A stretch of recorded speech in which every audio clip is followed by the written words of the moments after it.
ओशो एक ऐसे सन्यासी रहे हैं जिन्हें हमेशा से ही विवादित शख्सियतों की श्रेणी में रखा गया है। प्रेम और आपसी रिश्तों को लेकर ओशो का दृष्टिकोण आज भी बहुत सजहता के साथ नहीं देखा जा सकता। यह लेख भी ओशो के ही उपदेशों को समर्पित है, लेकिन इसका संबंध मानव मस्तिष्क में उपजते लोभ से है। एक बार एक शिष्य ने ओशो से प्रश्न किया, क्या पाने योग्य चीज को जरूरत से अधिक मात्रा से पाने की कामना करना लालच कहलाता है? इस पर ओशो ने उत्तर दिया, काम, क्रोध और लोभ, इन तीनों में लोभ ही है जो मानव का सबसे ज्यादा अनिष्ट करता है। काम, क्रोध या किसी चीज का मोह, ये सभी लोभ लालच के सामने कमजोर पड़ जाते हैं। मनुष्य में काम भावना एक उम्र के बाद आती है, क्रोध परिस्थितियों पर निर्भर करता है और मोह किसी वस्तु या मनुष्य पर, लेकिन लोभ वह जन्म के साथ लेकर आता है। ओशो के अनुसार लोभ और क्रोध एक दूसरे से जुड़े हैं। जब मनुष्य का लोभ पूर्ण नहीं होता तो वह क्रोधित हो जाता है। अगर लालच नहीं होगा तो क्रोध भी नहीं आएगा, क्योंकि जब परिस्थितियां आपके प्रतिकूल हो जाती हैं, जो मनुष्य के भीतर क्रोध का जन्म होने लगता है। अमरता का लालच, मनुष्य का लालच उसके अंत की कहानी भी तय करता है, क्योंकि जिसके भीतर सिवाय लोभ के कुछ नहीं है, वह न तो नम्र होता है और न उसमें किसी अन्य व्यक्ति के प्रति दया भावना ही होती है। मृत्यु जीवन का अटल सत्य है, लेकिन मनुष्य का लालच उसे इस सच को भी स्वीकारने नहीं देता। वह जानता है कि मृत्यु होनी तय है, लेकिन वह मरना भी नहीं चाहता। उसे अमरता का लोभ रहता है। वह कुछ भी कर हमेशा जीवित रहने की कामना करने लगता है। संतान के प्रति लोभ ओशो के अनुसार संतान की चाहत पे मनुष्य के लोभ का ही परिणाम है। वह यह जानता है कि एक न एक दिन उसका अंत तय है। ऐसे में वह अपनी संतान की चाहत करने लगता है, ताकि किसी न किसी माध्यम से उसका अंश जीवित रह सके। लालच किसी भी चीज का हो सकता है, मनुष्य के भीतर किसी भी चीज का लालच हो सकता है। हमें केवल इसकी गहराई में जाकर इसे समझना होगा, क्योंकि जो लोग लालच की भावना को समझ पाए हैं, उनके अनुसार यह हर कार्य की गहराई में है। वस्तु का, रिश्ते का, काम, वासना, मनुष्य की हर ख्वाहिश के पीछे लोभ छिपा है।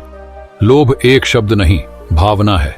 लोभ मात्र एक शब्द नहीं, बल्कि मानव मस्तिष्क में उपजने वाली एक ऐसी भावना है जो हर क्रिया के मूल में है। शब्द मानकर हम इसके प्रभाव को समझ नहीं पाते और अंत में उसकी भेंट चढ़ जाते हैं। लालच का संबंध मनुष्य के भीतर पनप रही उस हीन भावना से भी है, जिसके अनुसार वह स्वयं खोखला मानता है और स्वयं को भरने के लिए लालच का सहारा लेता है। ओशो के अनुसार अगर हम धन, पद, यश, ज्ञान आदि से स्वयं को भरने का प्रयास भी करेंगे तो भी स्वयं को पूर्ण नहीं कर पाएंगे, क्योंकि जब तक हमारी सोच अधूरी और हीन रहेगी, हम स्वयं को अपने ही लालच की बलि चढ़ाते जाएंगे। बहुत पुरानी बात है। एक गांव में एक बहुत बड़ा सेठ रहता था।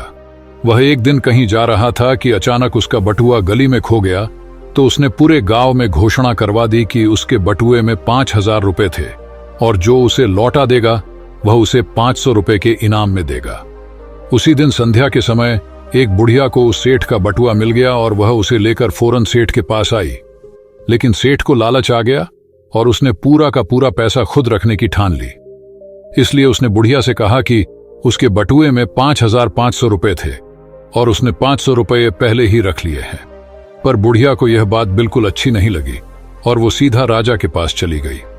उस बुढ़िया ने राजा को सारी बात बताई और बोली, हे महाराज, अगर मुझे पैसे लेने ही होते तो मैं सारे पैसे रख लेती ना, कि 500 रुपए रखकर बाकी वापस करती।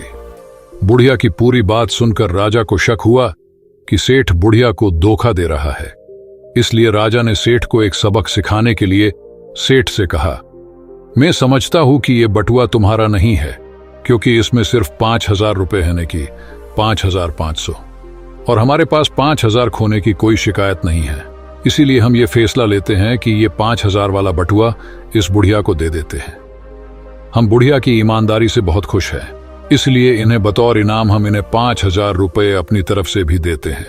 बस फिर क्या था, यह सुनकर सेठ के तो होश ही उड़ गए और बुढ़िया राजा को उसके न्याय के लिए आशीर्वाद देकर खुशी खुशी वहां से चली गई। एक समय की बात है, एक ज्ञानी साधु एक कुटिया में रहता था। वह प्रतिदिन शाम के समय नदी किनारे ध्यान करने जाता। वह लोगों की समस्या का समाधान सरलता से कर दिया करता तथा गरीब और असहाय लोगों की भी उचित रूप से सहायता करता। एक बार एक लालची सेठ को यह बात पता चली। वह एक भिखारी का वेश धारण करके साधु के पास गया और बोला, साधु महाराज, मैं बहुत गरीब हूं, आपके बारे में बहुत सुना है, आप मेरी सहायता करेंगे, यह आशा लेकर आया हूं। साधु को पता था यह भिखारी नहीं है, फिर भी उन्होंने सेठ की सहायता करने को तैयार हो गए। उन्होंने उसे कुछ खाने को दिया, परंतु भिखारी ने कहा कि इससे तो केवल एक ही बार मेरी भूख शांत होगी, आप मुझे कोई स्थिर उपाय बताइए। साधु समझ गया था कि वह पैसे मांगना चाहता है, इसलिए उसने भिखारी को कुछ पैसे दिए।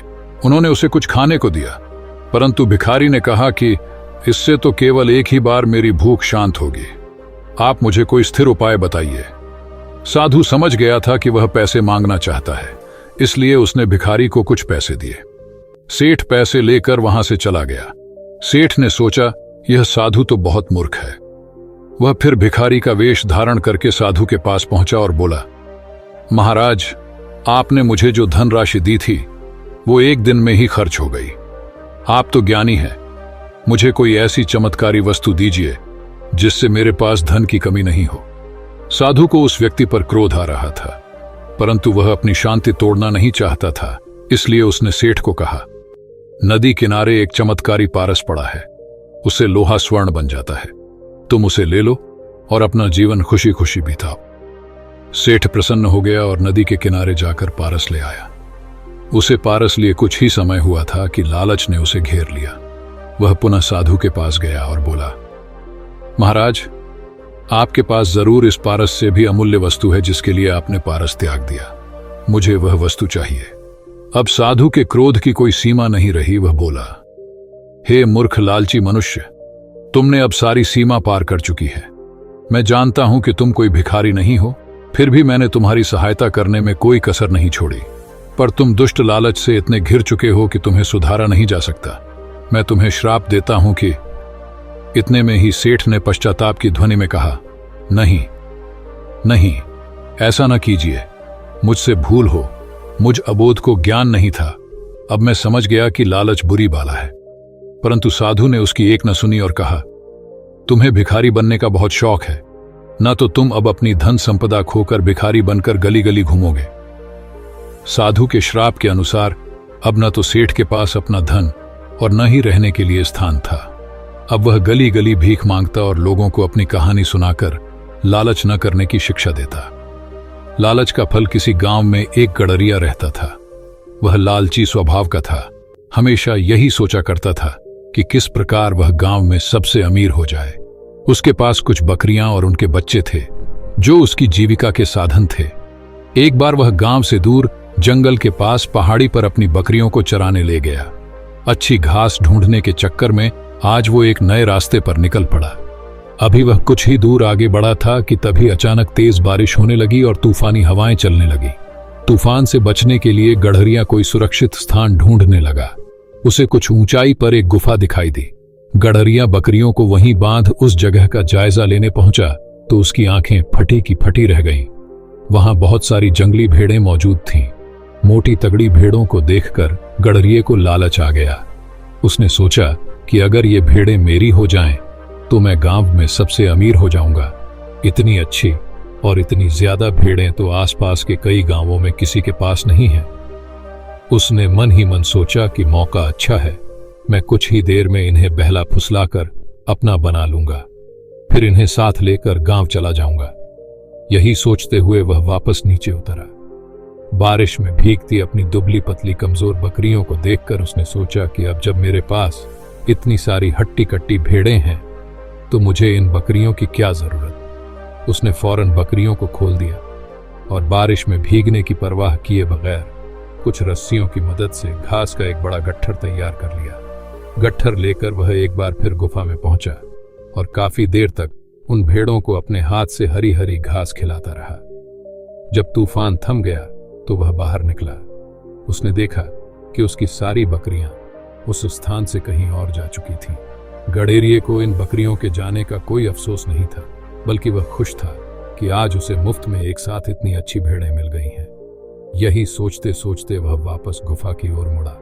लेकिन ये क्या, बारिश थमते ही भेड़ें वहां से निकलकर दूसरी तरफ जाने लगी। वह तेजी से दौड़कर उनके पास पहुंचा और उन्हें अपने साथ ले जाने की कोशिश करने लगा, पर भेड़ें बहुत थीं। वह अकेला उन्हें नियंत्रित नहीं कर सकता था। कुछ ही देर में सारी भेड़ें उसकी आंखों से ओझल हो गई। पढ़े न माया मिली न राम, लालच पर प्रेरणादायक कहानी। यह सब देख गडरिये को गुस्सा आ गया।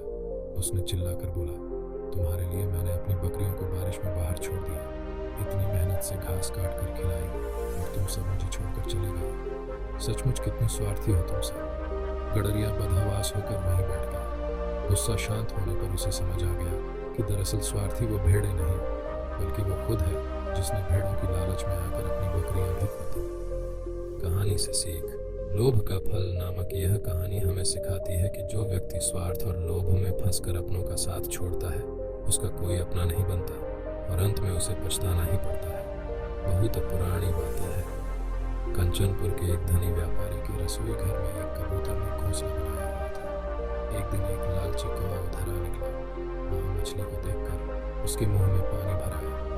तब उसने सोचा, मुझे इस रसोई घर में घुसना चाहिए, पर कैसे? तभी उसकी निगाह कबूतर पर जा पड़ी। उसने सोचा कि यदि मैं कबूतर से दोस्ती कर लूं तो शायद बात बन जाए। कबूतर जब दाना चुगने बाहर निकला तो कौवा उसके साथ लग गया। थोड़ी ही देर में कबूतर ने जब पीछे मुड़कर देखा तो अपने पीछे कौवे को पाया। उसने पूछा, तुम मेरे पीछे क्यों लगे हो? कौवे ने मीठे स्वर में कहा, तुम मुझे अच्छी लगती हो, इसलिए तुमसे दोस्ती करना चाहता हूं। कबूतर ने कहा, बात तो तुम ठीक कह रहे हो, मगर हमारा तुम्हारा भोजन अलग है। मैं बीज खाता हूँ और तुम कीड़े।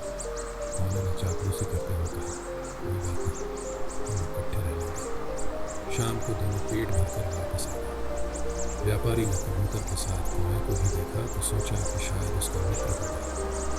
एक दिन व्यापारी ने रसोइया से कहा, आज कुछ मेहमान आ रहे हैं, उनके लिए स्वादिष्ट मछलियाँ बनाना। कौवा यह सब सुन रहा था। रसोइये ने स्वादिष्ट मछलियाँ बनाई। तभी कबूतर कौवे से बोला, चलो हम भोजन करने बाहर चलते हैं।